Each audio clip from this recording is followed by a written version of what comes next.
오늘은 용서에 대한 성경적인 가르침에 대해 살펴보겠습니다.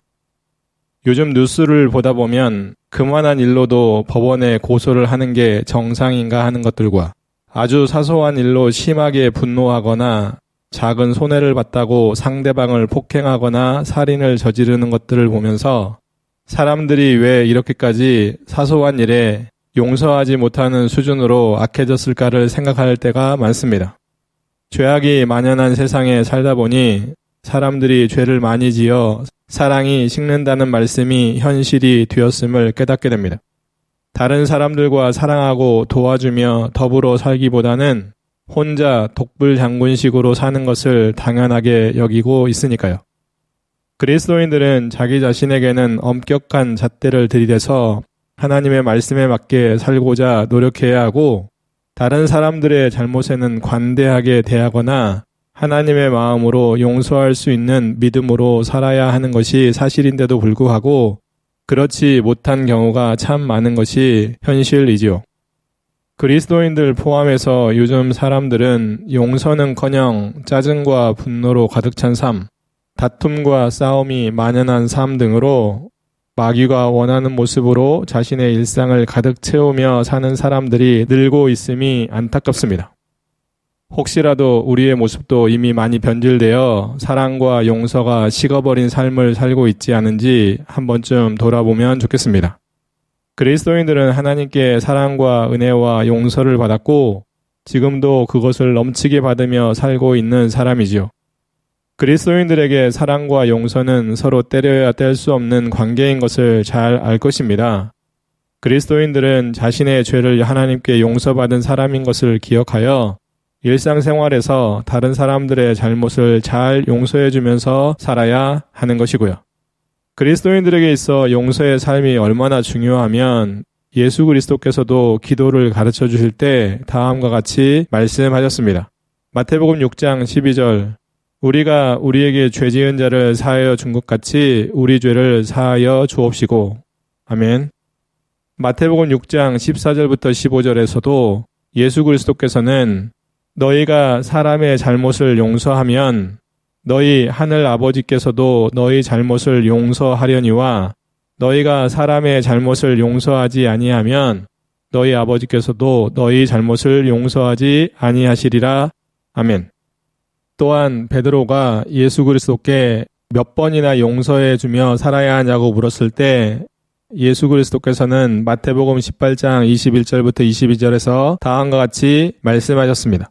그때에 베드로가 나와 이르되 주여, 형제가 내게 죄를 범하면 몇 번이나 용서하여 주리이까?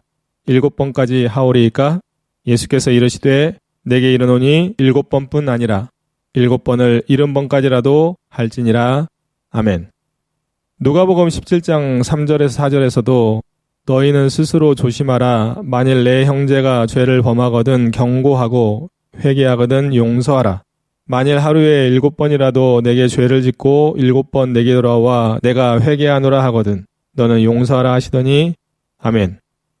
예수님께서 우리에게 주시는 말씀은 끝까지 철저하게 용서해 주라는 말씀이겠죠. 저와 여러분들은 세상이 악해지고 사람들이 이기적인 모습으로 변화될지라도 하나님께 용서받은 하나님의 자녀임을 늘 기억하여 사소한 일뿐만 아니라 그 이상의 일에서도 하나님께서 어떻게 하시기를 바라실지 기도하면서 하나님의 마음으로 용서의 삶을 살고자 노력하기를 바랍니다.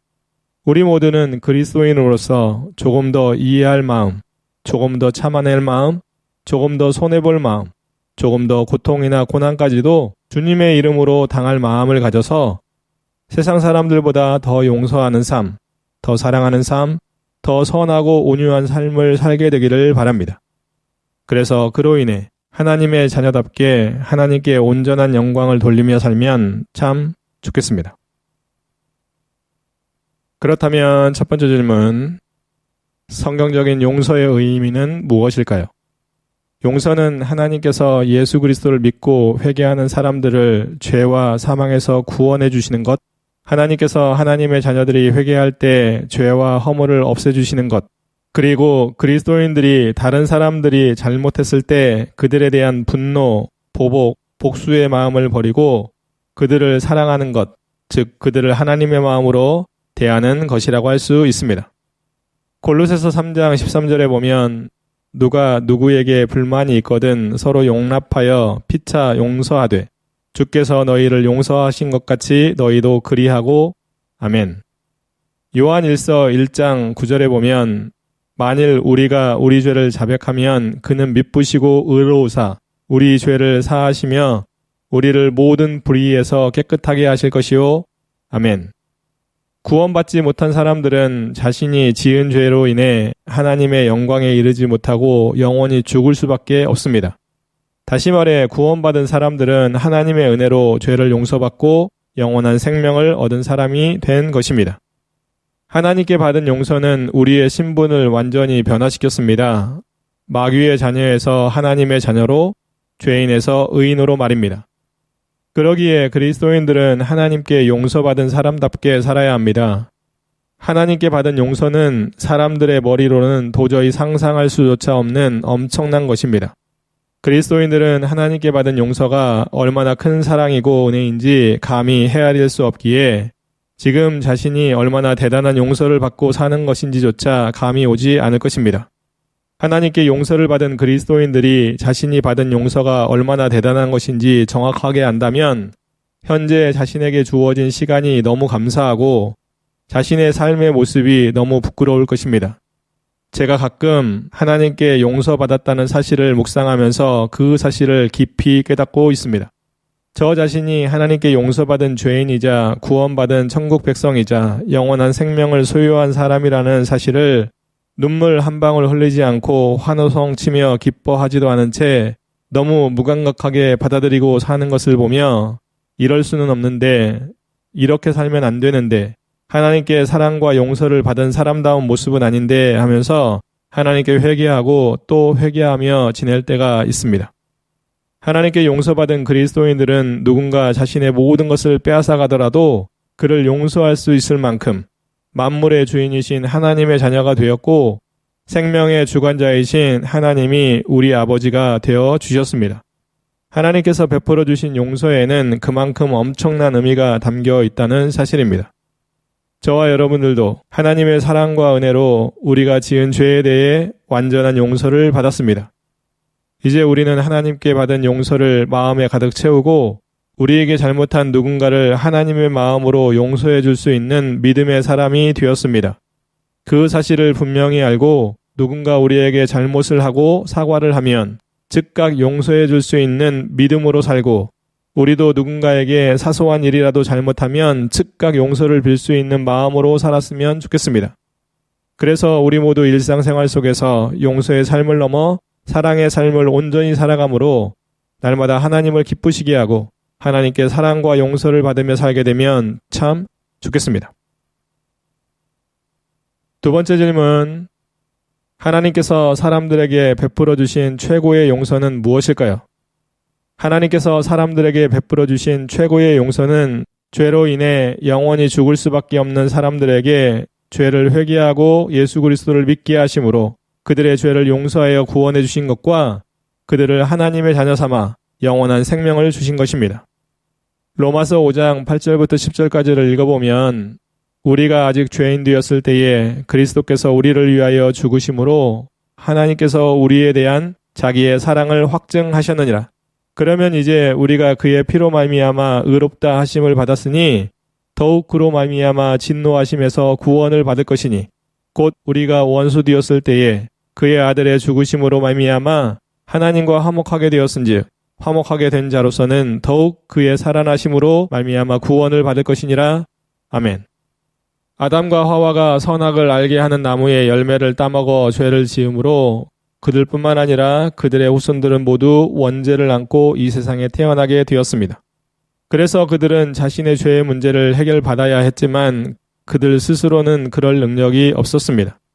다시 말해 죄를 지은 인간은 스스로 자신의 죄의 문제를 해결할 수 없습니다.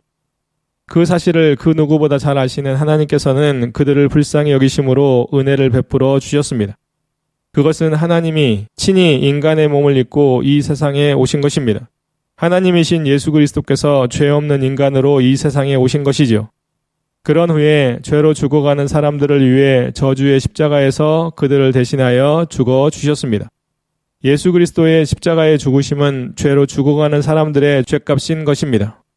그래서 예수 그리스도를 믿는 사람들은 자신의 죄를 용서받고 영원한 생명을 얻는 구원을 받게 되는 것이지요.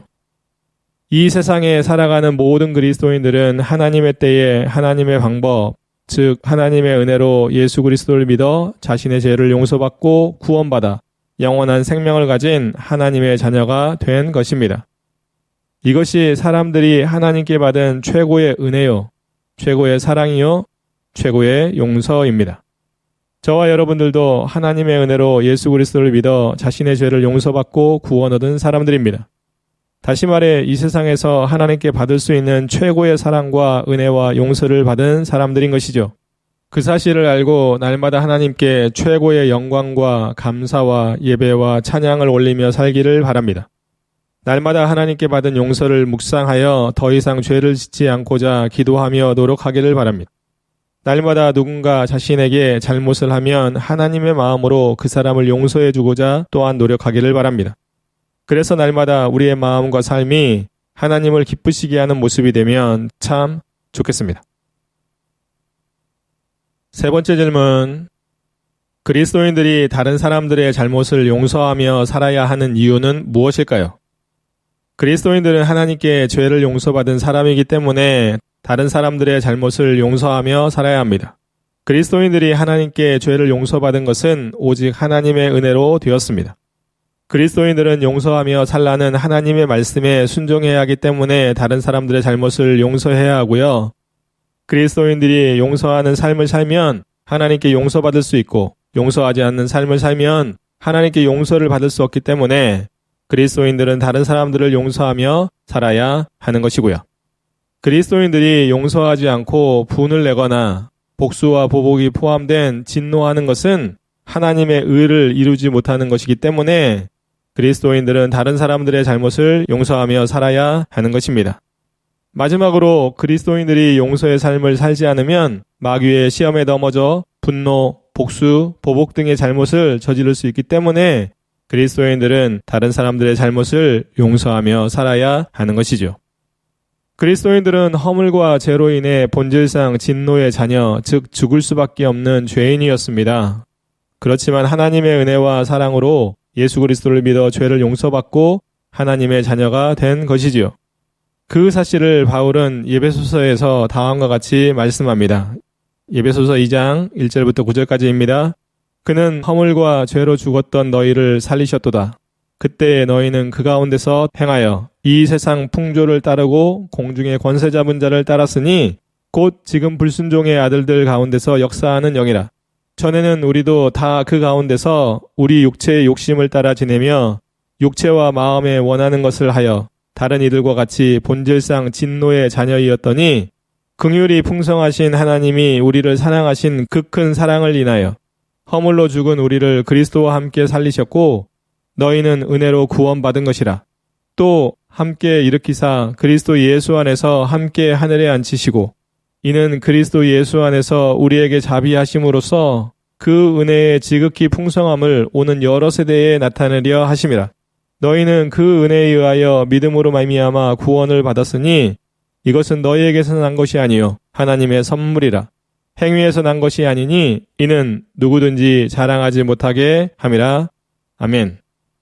자신이 하나님께 용서받은 사람이기에 누군가 자신에게 잘못을 하면 하나님의 마음으로 용서해 주어야 합니다.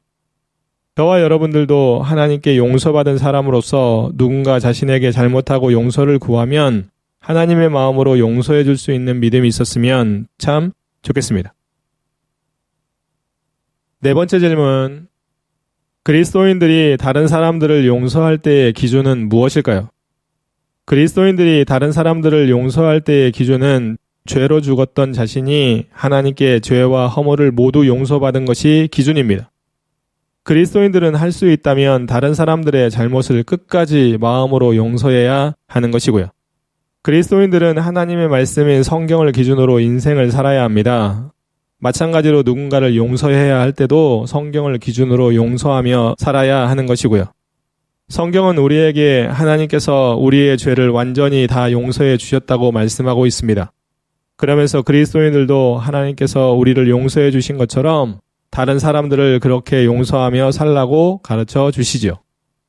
에베소서 4장 31절부터 32절에 보면 너희는 모든 악독과 노함과 분냄과 떠드는 것과 비방하는 것을 모두 악의와 함께 버리고 서로 친절하게 하며 불쌍히 여기며 서로 용서하기를 하나님이 그리스도 안에서 너희를 용서하심과 같이 하라. 아멘. 골로새서 3장 12절부터 14절에 보면 그러므로 너희는 하나님이 택하사 거룩하고 사랑받는 자처럼 긍휼과 자비와 겸손과 온유와 오래 참음을 옷 입고 누가 누구에게 불만이 있거든 서로 용납하여 피차 용서하되 주께서 너희를 용서하신 것 같이 너희도 그리하고 이 모든 것 위에 사랑을 더하라. 이는 온전하게 매는 띠니라. 아멘. 결국 예수 그리스도께서 제자들에게 70번씩 7번이라도 용서해 주라고 말씀하신 것과 더불어 그리스도인들은 누군가 자신에게 잘못하여 용서를 빌면 마음으로 끝까지 용서하며 살아야 한다는 것이죠.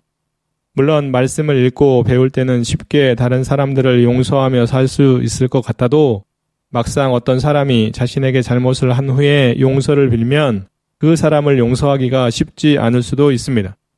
그리스도인이라도 어쩔 수 없이 말로는 용서를 한다고 할 수 있지만 마음까지 완전한 용서를 하는 것은 어려운 일일 수도 있고요.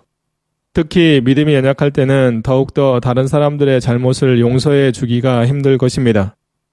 하나님께서 우리를 용서해 주신 것처럼 완전한 용서를 하며 살기 위해서는 성숙한 믿음이 있어야 합니다.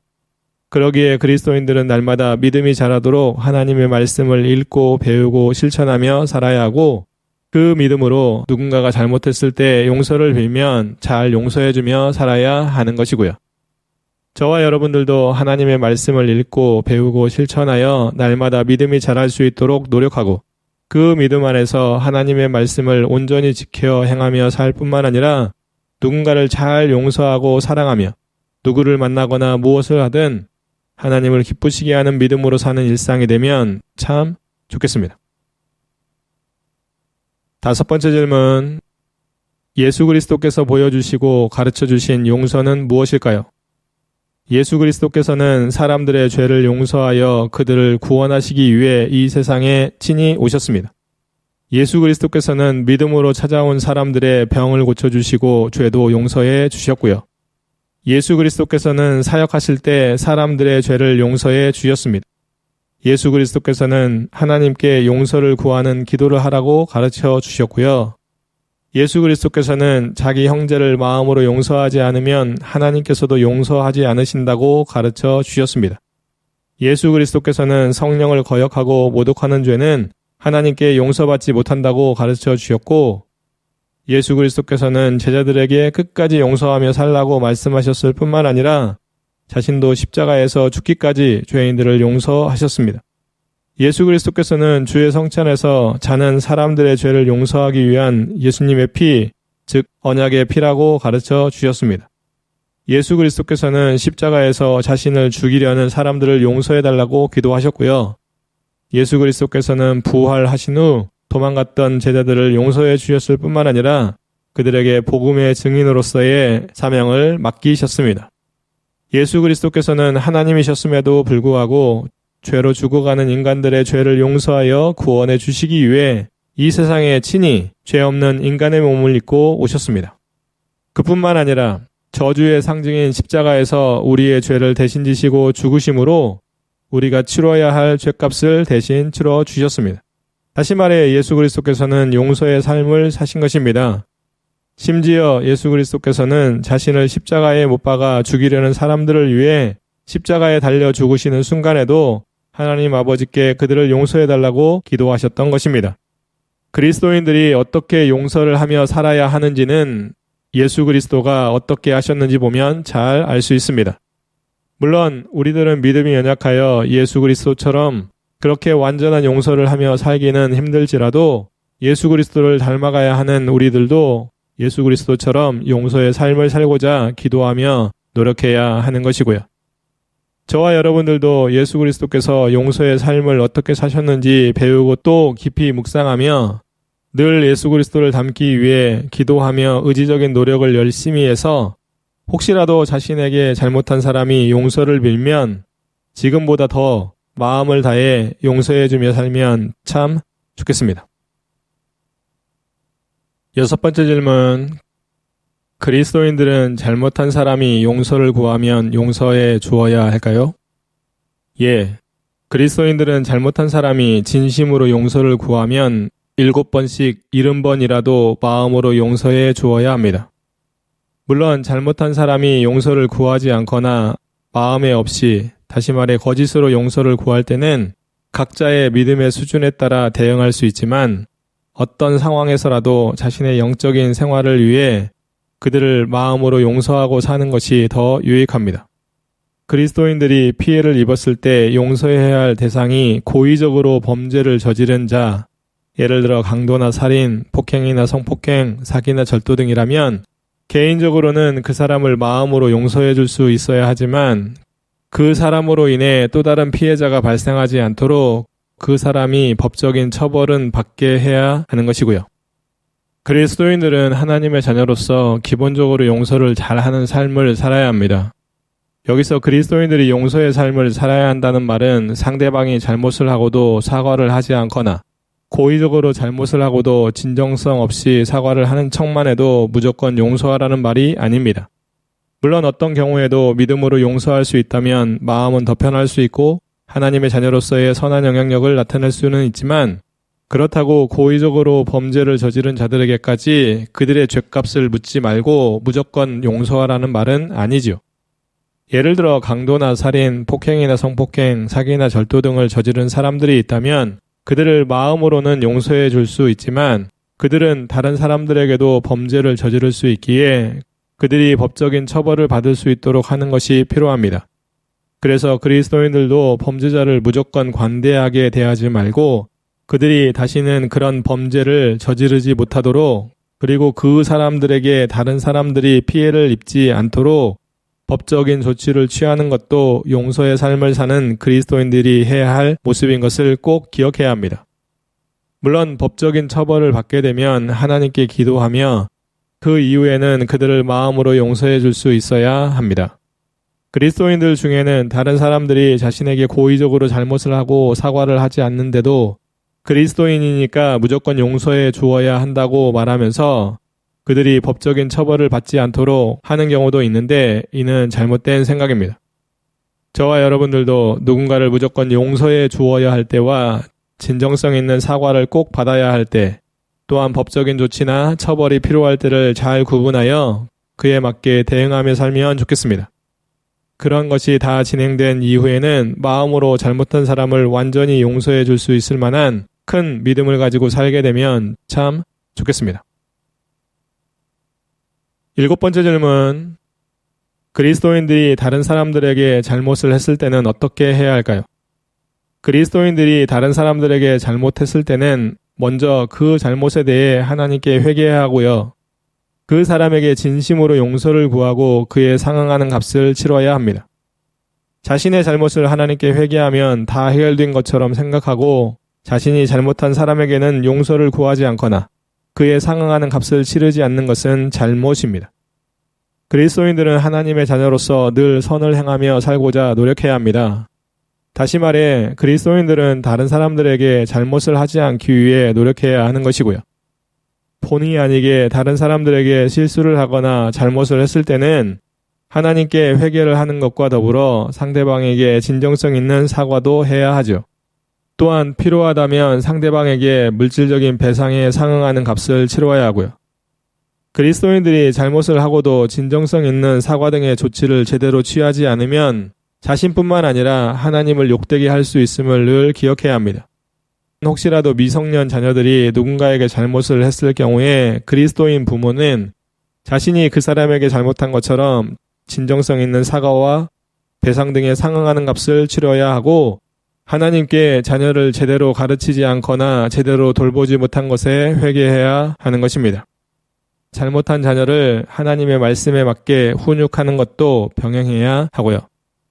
특히 그리스도인 중에 일부는 누군가에게 잘못을 한 후에 상대방에게는 용서를 구하지 않고 하나님께 회개한 것을 다 뒤였다는 식의 잘못된 생각을 하는 경우도 있는데 이는 성경적이지 않습니다. 성경은 그리스도인들이 다른 사람들에게 잘못했을 때는 그 사람에게 직접 용서를 구할 뿐만 아니라 물질의 배상을 비롯해 상응하는 값을 치루어야 한다고 가르쳐줍니다. 그러기에 그리스도인들은 혹시라도 누군가에게 잘못을 했을 경우에는 즉각적으로 진정성 있는 사과를 하고 상대방과 원만한 합의를 비롯한 좋은 관계를 회복하고자 노력해야 하는 것입니다. 물론 하나님께 회개할 것은 회개하고 도움을 구할 것은 구해서 그 일이 잘 해결될 뿐만 아니라 하나님 안에서 더 조심하며 살 수 있는 계기가 되어야 하고요. 저와 여러분들이 누군가에게 잘못하지 않도록 늘 기도하며 의지적인 노력을 하고 혹시라도 잘못을 하면 하나님과 상대방과 잘 해결함으로 조금 더 영적으로 자라고 하나님과의 관계나 상대방과의 관계도 더 나아질 수 있는 모습이 되면 참 좋겠습니다. 8번째 질문. 성경적인 용서와 회개의 관계는 무엇일까요? 그리스도인들은 죄와 허물을 용서해 주실 수 있는 분은 오직 하나님 한 분이심을 믿어야 합니다. 그리스도인들은 하나님께 자신의 죄와 허물을 용서해 달라고 회개해야 하고요. 그리스도인들은 하나님께 자신이 알고 지은 죄와 허물, 모르고 지은 죄와 허물 모두 용서해 달라고 회개하며 살아야 합니다. 그리스도인들은 믿음의 기도로 하나님께 죄와 허물을 용서받습니다. 그리스도인들이 하나님께 회개하고 돌이킬 때 하나님께 용서를 받고요. 그리스도인들이 회개하면 하나님께서 그 죄를 용서해 주시고 깨끗게 해 주십니다. 사람들이 회개하면 하나님께 죄를 용서받아 영생에 이르게 되지요. 그리스도인들이 회개하면 하나님께서는 그들의 죄와 허물을 용서하신 후에 다시는 기억하지 않으십니다. 그리스도인들은 하나님께 죄를 용서받은 사람답게 거룩하게 살아야 하고요. 그리스도인들은 세상 사람들에게 죄를 회개하고 예수 그리스도를 믿으면 하나님께 죄를 용서받는다는 복음을 전해야 하는 것이고요.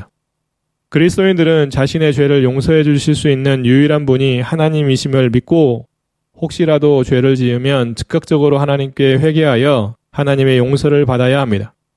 이사야 1장 15절부터 18절까지를 읽어보면 너희가 손을 펼 때에 내가 내 눈을 너희에게 가리고 너희가 많이 기도할지라도 내가 듣지 아니하리니 이는 너희의 손에 피가 가득함이라. 너희는 스스로 씻으며 스스로 깨끗하게 하여 내 목전에서 너희 악한 행실을 버리며 행악을 그치고 선행을 배우며 정의를 구하며 학대받는 자를 도와주며 고아를 위하여 신원하며 과부를 위하여 변호하라 하셨느니라. 여호와께서 말씀하시되 오라 우리가 서로 변론하자. 너희의 죄가 주홍 같을지라도 눈과 같이 희어질 것이요 진홍같이 붉을지라도 양털같이 희게 되리라. 아멘. 요한일서 1장 9절부터 10절까지 읽어보면 만일 우리가 우리 죄를 자백하면 그는 미쁘시고 의로우사 우리 죄를 사하시며 우리를 모든 불의에서 깨끗하게 하실 것이요 만일 우리가 범죄하지 아니하였다 하면 하나님을 거짓말하는 이로 만드는 것이니 또한 그의 말씀이 우리 속에 있지 아니하니라. 아멘. 그리스도인들은 믿음의 형제들과 함께 회개하며 기도하는 삶을 살아야 합니다. 야고보서 5장 15절에서는 다음과 같이 말씀합니다. 믿음의 기도는 병든 자를 구원하리니 주께서 그를 일으키시리라. 혹시 죄를 범하였을지라도 사하심을 받으리라. 아멘. 저와 여러분들도 죄를 지으면 즉각 회개하여 하나님께 용서를 받을 뿐만 아니라 하나님께 용서받은 후에는 죄를 짓지 않기 위해 더 열심히 기도하며 노력하면서 살면 참 좋겠습니다. 9번째 질문. 용서에 대한 성경적인 특별한 가르침들은 무엇이 있을까요? 아담과 하와가 선악과를 따먹는 죄를 지었을 때 하나님께서 동물의 가죽 옷을 입히신 것은 동물의 피로 속죄, 그들의 죄를 용서해 주신 것입니다. 구약시대에는 사람들이 죄와 허물을 용서받기 위해 하나님께 속죄의 제사를 드렸습니다. 구약시대에 하나님께서는 이스라엘 백성들이 다른 사람들의 실수나 잘못에 대해 보복을 하지 못하게 하고 그들의 생명을 보호하기 위해 도피성을 두게 하셨습니다. 그리스도인들은 원수에 대한 복수나 보복을 해서는 안 되고 원수 갚는 일을 하나님께 맡겨야 합니다. 성경에는 복수의 한계를 정하고 있는데 자신이 손해를 당한 만큼만 보상을 받는 것을 허용하는 구절이 있지만 하나님께서는 그리스도인들이 복수나 보복을 하지 않고 잘못한 사람을 용서하고 사랑할 만큼 영적으로 성숙하기를 원하십니다. 그리스도인들은 악으로 악을 갚지 말고 선으로 악을 이기며 살아야 하는 것이고요. 그리스도인들은 다른 사람의 잘못을 용서할 마음으로 기도하거나 그 사람을 용서한 후에 기도해야 하나님께 용서를 받을 수 있습니다.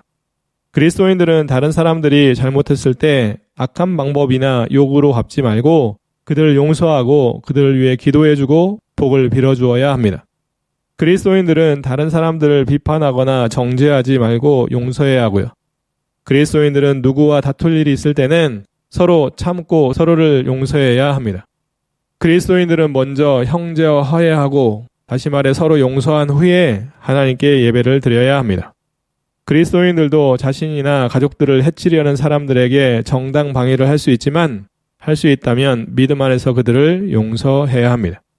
그리스도인들은 자신이 하나님께 용서받은 사람인 것과 앞으로도 하나님께 용서를 받아야 하는 사람이기에 항상 누군가의 잘못을 용서해주는 삶을 살아야 한다는 것을 꼭 기억해야 합니다. 실생활에서 누군가 자신에게 잘못을 하고 용서를 빌면 용서해 주려고 노력하고 자신이 잘못을 한 경우에는 먼저 사과하려는 모습이 되면 좋겠습니다. 누가복음 6장 37절 비판하지 말라 그리하면 너희가 비판을 받지 않을 것이요 정죄하지 말라 그리하면 너희가 정죄를 받지 않을 것이요 용서하라 그리하면 너희가 용서받을 것이요 아멘. 누가복음 11장 4절에 우리가 우리에게 죄지은 모든 사람을 용서하오니 우리 죄도 사하여 주옵시고 우리를 시험에 들게 하지 마옵소서 하라. 아멘. 골로새서 3장 13절부터 14절 누가 누구에게 불만이 있거든 서로 용납하여 피차 용서하되 주께서 너희를 용서하신 것 같이 너희도 그리하고 이 모든 것 위에 사랑을 더하라. 이는 온전하게 맺는 띠니라. 아멘. 저와 여러분들도 용서에 대한 성경적인 가르침을 잘 배우고 마음에 잘 새겨서 일상생활에서 용서를 해야 될 경우와 사과를 해야 할 경우에 그에 맞게 잘 행함으로 하나님의 자녀다운 모습이 날마다 유지되면서 살면 참 좋겠습니다. 10번째 질문. 성경의 인물들 중 용서를 잘한 사람과 용서하지 않고 복수와 보복을 했던 사람은 누구일까요? 에서는 자신의 복을 빼앗은 야곱을 미워했지만 오랜 후에 다시 만났을 때는 야곱을 용서하고 맞아 주었습니다.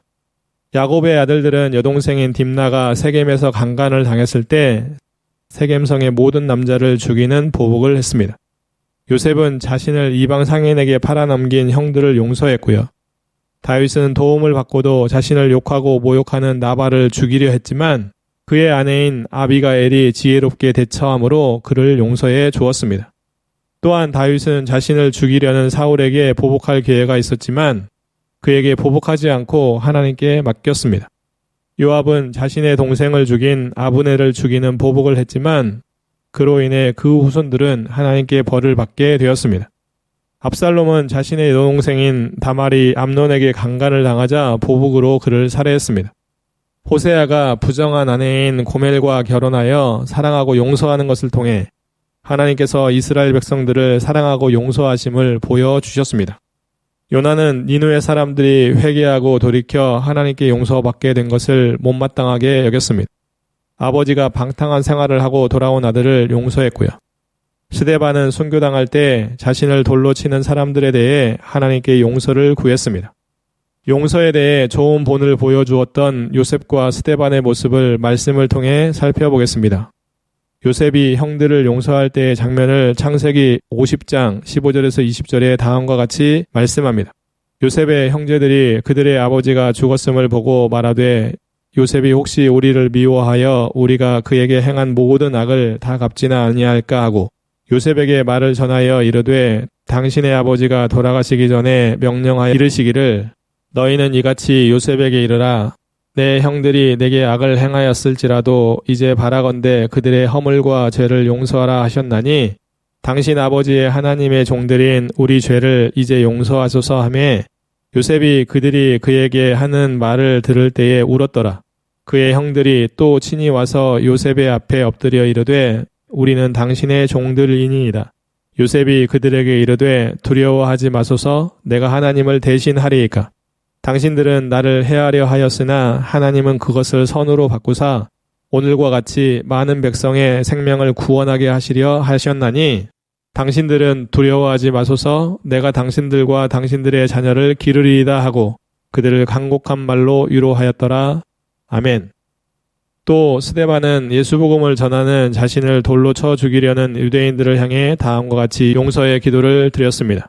사도행전 7장 54절에서 60절에 그들이 이 말을 듣고 마음에 찔려 그를 향하여 이를 갈거늘 스데반이 성령 충만하여 하늘을 우러러 주목하여 하나님의 영광과 및 예수께서 하나님 우편에 서신 것들을 보고 말하되 보라 하늘이 열리고 인자가 하나님 우편에 서신 것을 보노라 한데 그들이 큰 소리를 지르며 귀를 막고 일제히 그에게 달려들어 성 밖으로 내치고 돌로 칠세 증인들이 옷을 벗어 사울이라 하는 청년의 발 앞에 두니라. 그들이 돌로 스데반을 치니 스데반이 부르짖어 이르되 주 예수여 내 영혼을 받으시옵소서 하고 무릎 꿇고 크게 불러 이르되 주여 이 죄를 그들에게 돌리지 마옵소서. 이 말을 하고 자니라. 아멘. 저와 여러분들도 하나님께 용서받고 구원받은 하나님의 자녀로서 예수 그리스도처럼 더 나아가 믿음의 선배들이 보여주었던 용서의 삶과 그로 인해 하나님께 영광을 돌리는 모습을 잘 배워서 잘못한 사람들에 대한 용서를 잘 할 뿐만 아니라 그로 인해 하나님께 영광을 돌리며 살면 참 좋겠습니다.